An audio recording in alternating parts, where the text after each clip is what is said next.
instaurou o inquérito. Alô? Pode continuar, doutor. Sim, foi instaurado o inquérito. O delegado solicita, então, ao cartorário que forneça a documentação. O delegado não estava fornecendo a documentação. O cartorário não estava fornecendo a documentação para o delegado. Aí foi tomada a providência junto à corregedoria contra o cartorário, para ele fornecer a documentação. Só que ele ficava ludibriando, não fornecia o indicador real e a documentação correta. O que nós, além disso, nós pedimos, solicitamos ao juiz corregedor que fizesse o bloqueio da matrícula, porque tinha duplicidade de matrícula. E, na ocasião, era a juíza, a doutora Maria de Socorro. A doutora Maria de Socorro mandou intimar os dois cartórios.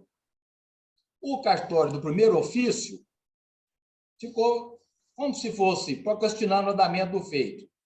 E o cartório do segundo ofício, estranhamente, procedeu ao bloqueio das matrículas, que era do próprio cartório, entrando com um pedido por juiz, que era a juíza corregedora. Reformou a decisão. Não intimou o cartório para reformar o cancelamento que ela tinha feito erroneamente.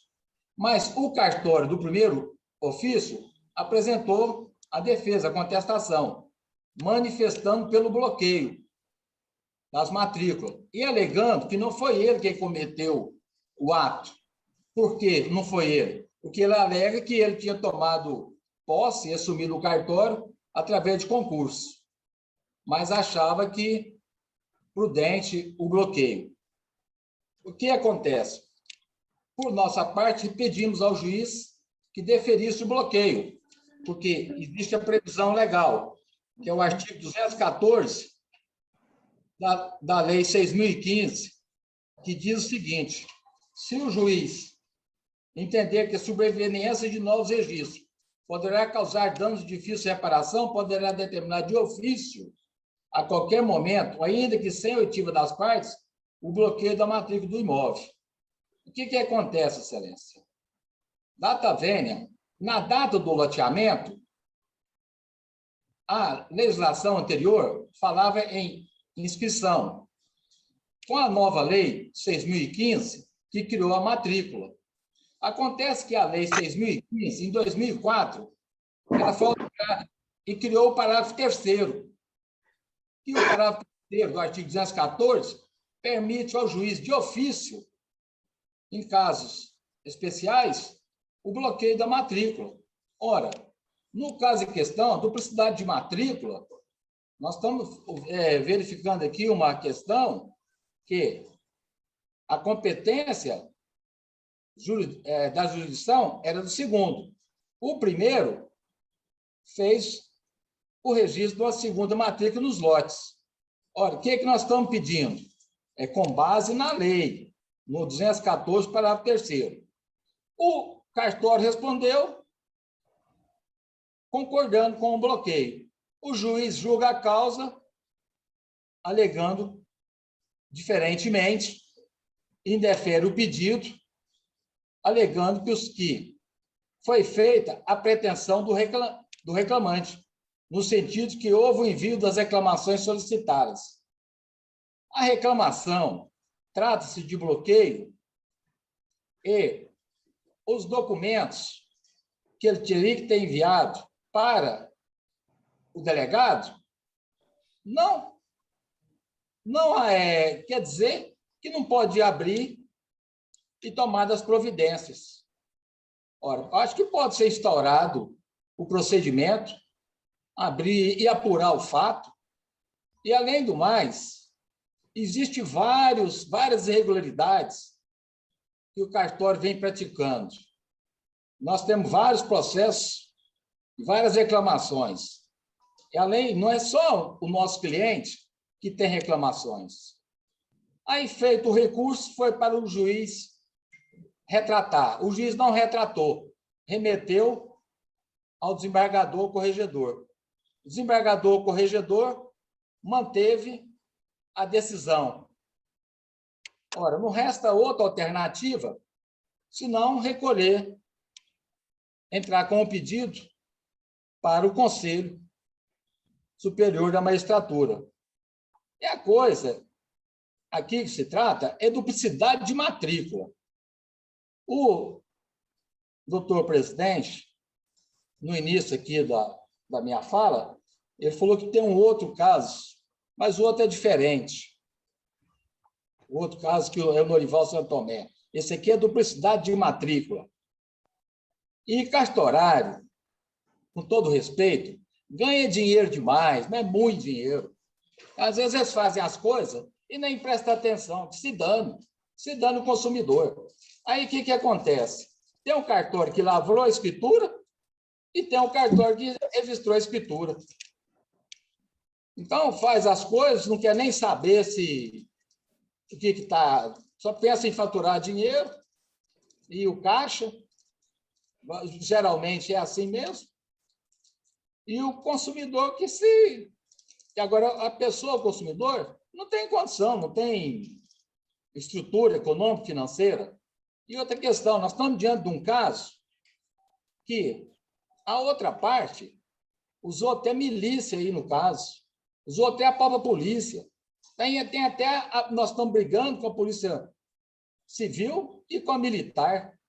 É lá na saída para a Trindade, onde é que tem um batalhão da PM, e passaram como se fosse uma milícia, e o nosso cliente para fora do próprio imóvel, e nós estamos com reclamação na Corregedoria Militar, na Corregedoria Civil, e tem que ir.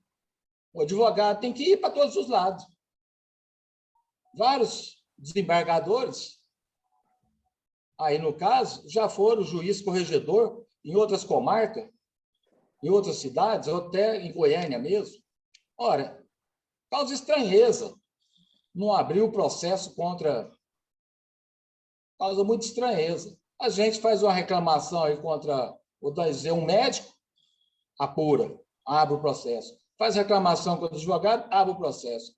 Agora, parei, negócio de duplicidade de matrícula, com uma escritura que foi lavrada depois da data do registro, no local nós estamos tendo a dificuldade, o cliente, e no local está usando até milícia de polícia civil, polícia militar, nós estamos indo na Corregedoria Militar, na Corregedoria Civil, é duplicidade de matrícula, é bem diferente. E outra questão, quem tem a posse e o documento mais antigo é meu cliente. Sabe? Sim. Excelência, eu peço, vênia, a respeito de que o juiz que deu a decisão, diretor do fórum, ele alega na decisão que foi feita a pretensão inicial do reclamante. Então, essa é a decisão recorrida. Então, ele cita artigo que não é o que nós estamos recorrendo. Nós estamos pedindo, com base no artigo 214, parágrafo 3º da Lei de Registro. O que acontece? Na lei é facultado de ofício, independente. E o cartório, agora, por último, nós pedimos o processo de retirada de hipótese, foi intimado o cartório, e, por último, agora, o cartório também está pedindo bloqueio. Mas ele não quer ser investigado. Mas está pedindo. Agora ingressou com o pedido, recentemente, e anexou o documento, manifestou, também pedindo bloqueio. Agora no Conselho de Magistratura. Então, veja só, pediu o primeiro grau, pediu o segundo grau, como se fosse uma coisa do desembargador, e agora está pedindo no Conselho. Eu peço que o Conselho julga procedente o recurso, e proceda o bloqueio e pede para instaurado. Volta para o juiz para tomar as providências, juiz de origem. Ou, alternativamente, converte em diligência. Excelência, é o que eu tenho a dizer, e, mais uma vez, a solidariedade a todos pelo que nós estamos passando e a previsão que vai continuar por longo tempo. Esse problema nós estamos passando, e eu desejo a todos muita saúde e somente, excelência. Muito obrigado, doutor Nelson. Volta a palavra ao eminente relator, desembargador Wilson Fayad. Senhor presidente, a sustentação oral trouxe alguns tópicos e eu pretendo julgar esse processo na próxima sessão. Certo. Então, julgamento suspenso com a vista ao eminente relator. Muito obrigado, doutor Nelson. Eu vejo aqui a senhora Maria, o 5, Maria Rego da Silva Moraes, recorrente, presidente do TJ, recorrido, desembargadora Maria das Graças Carneiro Reque, a relatora, foi agora durante a sessão já, está aqui, a Sabrina me escreve aqui, né, Sabrina, que ela, a senhora Maria, pediu durante agora do início da sessão a sustentação oral. Isso Aí a mesmo, Sabrina, presidente, eu já expliquei. depois que iniciada a sessão, não pode pedir sustentação. Ela entendeu e está tranquila. É isso mesmo, né, senhora Maria Rego da Silva? Já tinha iniciado a sessão, então vamos já a palavra à eminente relatora, esmagadora Reque. Aqui trata-se de um recurso administrativo da Maria Rego da Silva Moraes em decorrência da decisão do presidente do Tribunal de Justiça, que indeferiu seu pedido de isenção de imposto de renda retido na fonte. Ela alega que ela possui moléstia grave, né, e que esse pedido dela foi indeferido. Bom, nós temos aqui a Junta Médica Oficial do Poder Judiciário, por meio do parecer acostado do Movimento 11, manifestou desfavorável o pedido sobre o fundamento de que a recorrente é portadora de doença degenerativa de coluna cervical e mononeuropatia de membros superiores, condição essas que não constam no rol de doenças especificadas em lei para fins de isenção de imposto de renda. Então, a Diretoria de Recursos Humanos acolheu o parecer da Junta Médica e indeferiu o pedido. Bom, ela recorre e aqui nós temos que nos ater ao que consta, né, das normas que disciplinam o imposto de renda e que estabelece as hipóteses de isenção do tributo, especificando as enfermidades que autorizam a concessão do benefício, o que está disposto no artigo 6º, inciso 14, da Lei 7.713/88, com a redação dada pela Lei 11.052/04, e artigo 6º, inciso 2, da Instrução Normativa 1500, de 2014, da Secretaria da Receita Federal. Dentre as doenças que dão ensejo à isenção do imposto de renda, realmente não consta a que a recorrente acometida. Ela possui, então, doença degenerativa de coluna cervical e mononeuropatia de membros superiores. Essas condições não constam desse rol das doenças especificadas em lei para fins de imposto de renda. Aqui, as doenças especificadas, nós temos aqui tuberculose ativa, alienação mental, esclerose múltipla, neoplasia maligna, cegueira, hanseníase, paralisia irreversível, incapacitante, cardiopatia grave, doença de Parkinson, espondiloartrose anquilosante, nefropatia grave, hepatopatia grave, estudos avançados da doença de Paget, acho, contaminação por radiação, síndrome de imunodeficiência adquirida, com base em conclusão da medicina especializada, mesmo que a doença tenha sido contraída depois da aposentadoria ou reforma. Então, essa doença dela realmente não está elencada neste rol aqui dessa norma. Então, essa relação de doença, o rol é taxativo, então nós não temos como, né, dar essa isenção do imposto de renda a ela. Então, estou conhecendo do recurso, estou negando o provimento. É o meu voto. Se a junta falou, né, esmagadora Ré, que não está no rol, né? Então, é complicado, né? Não tem como. Eu já julguei lá na primeira Câmara mais ou menos dessa forma. E estou citando a jurisprudência aqui, também, da mesma forma, falando que agravo regimental no recurso especial, imposto de renda, moléstia grave não contemplada na lei isentiva, rol taxativo. Está muito Então, claro. Está muito claro. então, não tem como deferir, sinto muito, realmente a gente fica com pena, né? Mas como a doença não está inserida lá, o rol é taxativo, eu estou desprovendo o recurso. Desembargador Nicomedes. Eu acompanho a relatora, presidente. Desembargador Wilson Fayad. Se o próprio laudo, a manifestação técnica, diz que não está no rol, né? Acompanha a doutora relatora. Desembargador Fernando Mesquita. Mesmo voto, senhor presidente. Desembargador Fábio Cristóvão. Também acompanha a relatora. Desembargador Zacarias. Também acompanho, presidente. Desembargador Alain. Acompanho, senhor presidente. Desembargador Leandro. Voto com a eminente relatora, senhor presidente. Desembargador Luiz Cláudio. Com a relatora, senhor presidente. Então, por unanimidade de votos, recursos desprovidos, nos termos do voto do eminente relator. Muito obrigado, senhora Maria Rego da Silva Moraes.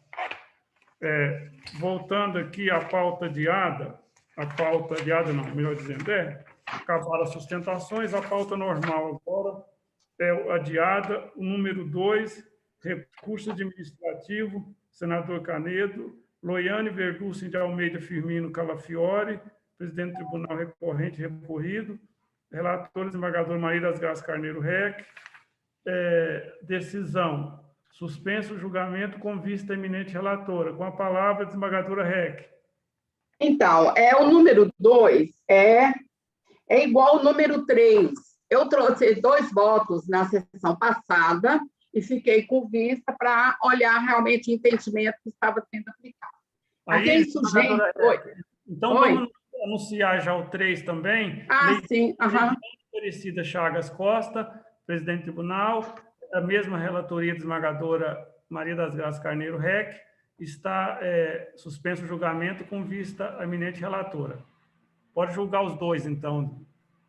Então, a insurgência dessas recorrentes é em relação à decisão do presidente que negou a percepção da remuneração correspondente à função gratificada pelos serviços que alega ter prestado como encarregada de escrivania em período anterior à publicação do decreto.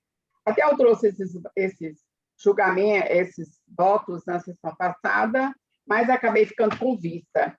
Na verdade, aqui é aquele caso em que o juiz, coloca a portaria, nomeando a servidora, tá? Essa que foi encarregada de escrivania, e ela já dá início às suas funções de escrivania. Mas o decreto é publicado bem depois. Então, ela pede o recebimento, desses meses retroativos. Na verdade, eu olhei bem a questão e estou conhecendo e desprovendo o recurso, uma vez que, de acordo, compete ao presidente nomear servidores, funcionários do Poder Judiciário. Só essa portaria que o juiz baixou para que ela respondesse pela titularidade dessa serventia, não dá o direito a ela realmente de dar início às suas funções e nem de perceber a remuneração retroativa. O que a gente vê é que esse ato de nomeação ele é complexo. Ele inicia com a portaria do juiz, mas ele termina com a publicação do decreto de nomeação, e, a partir daí, é que o ato começa a praticar efeitos. Então, estou citando aqui esse decreto judiciário 2772, de 2013, em harmonia com o que restou decidido pelo Conselho Nacional de Justiça, no relatório de inspeção número tal, que precisa de falar, que determina que os atos de nomeação e designação de servidores para exercício de cargos em funções comissionadas somente geram efeitos a partir da sua publicação. Então, como assim deve ser, eu estou aqui desprovendo o recurso dela, mantendo o indeferimento lá na parte administrativa, e caso realmente ela tiver interesse, ela intenta o pedido na área judicial, no meio judicial. Então, é o meu voto nos 2 recursos. Desprovido ambos, então, no voto de Vossa Excelência. Sim, vai ser desprovido ambos. Eu consulto o colegiado, é matéria já muito conhecida, desembargador Nicomedes. Eu acompanho a relatora. Desembargador Wilson Fayad. Porque a questão já é bem tranquila, acompanha a doutora relatora. Desembargador Fernando Mesquita. Mesmo voto, senhor presidente. Desembargador Fábio Cristóvão. Também acompanho. Desembargador Zacarias. Também acompanho, presidente. Desembargador Alain. Acompanho, senhor presidente. Desembargador Leandro. Senhor presidente, na sessão passada eu julguei um processo desse e, assim, eu confesso que eu acho a situação um pouco injusta, sabe? Exatamente. Muitas das vezes o juiz diretor do foro baixa a portaria e está precisando que o funcionário assuma uma função o mais rápido possível. E aí tem um interregno entre a aprovação dessa portaria, o ato do presidente, e isso aí, de uma certa forma, passa algum tempo e o servidor está trabalhando e ele não recebe por isso. Aí ele tem que procurar a área judicial, traz ônus e tudo, mas como existe um ato, né, regulamentando dessa forma, mas eu confesso assim, votei dessa forma e vou acompanhar a relatora, mas eu confesso que eu acho esse ato assim, um pouco injusto. Até porque eu trouxe, né, na última sessão, esse entendimento, que eu acho injusto mesmo que até no nosso gabinete, quando a gente precisa de um funcionário para substituir outro, a gente já quer que ele comece hoje ou amanhã. Então, agora não, o decreto ele é publicado com menor tempo, mas antigamente o decreto demorava demais e você está precisando de um funcionário. Eu realmente estou igual ao desembargador Leandro, eu acho que é muito injusto, mas a parte vai entrar na área judicial, mas ela vai ter custos, né? Então, acho que... Mas, como é o entendimento atual do Conselho, é por isso que eu fiquei com vista, eu fiz esse voto dessa forma, mas eu acho realmente injusto. Agora, a rapidez do desembargador França, de certa forma, está suprindo isso aí. Exatamente. Estamos juntos, desembargador Leandro. Desembargador Luiz Cláudio. A relatora, senhor presidente. E aí realmente parece que um pouco injusto, mas estamos na esfera administrativa, né? O Conselho Superior Nacional de Justiça determina, não tem outra coisa. Então, desprovido. Não correr, não. O 2 e o 3 desprovidos. Então, da pauta aqui terminou, né, Sabrina? Eu pergunto se algum colega tem algum processo em mesa para comentar, decidir, não? Sabrina, eu agradeço muito você, peço para desligar. Eu queria uma reunião rapidinha com os colegas, por favor, tá? Muito obrigado, hein? Bom, só um momento. Presidente, o número 5 foi julgado? Foi, ué. Dona Maria Rego. Mas é o provimento, desembargador Fábio. Do imposto de renda, isenção. Isso.